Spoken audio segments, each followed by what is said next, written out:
hope it's gonna stay.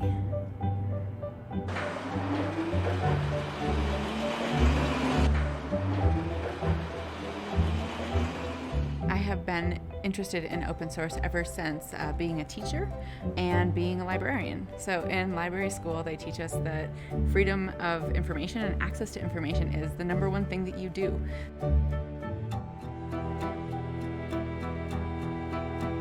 And I got really interested in hackerspaces as part of this concept of freedom of information, and I wanted to learn more about hardware and electronics. Really, this movement kind of, I think, is concentrated around sort of taking back the ability to do DIY projects and to build things again and to have shop classes and to make things that you have imagined.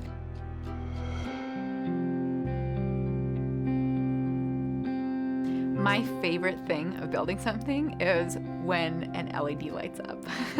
It's the hello world of hardware. You know that something's working. You know that the electrons are getting from point A to point B, and that's a really exciting feeling to have. We consider hardware to be anything that's made with atoms rather than bits.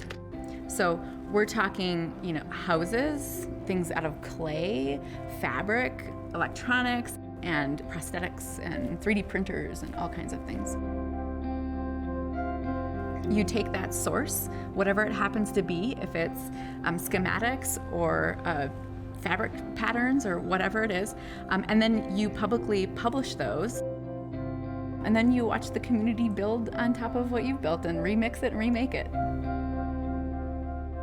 One of the important aspects of open source and collaborative discovery is sort of the cycle that happens where you learn something and then you realize you can help somebody, and then that spurs you to maybe learn something different or something new, maybe in a different area that you never thought you would.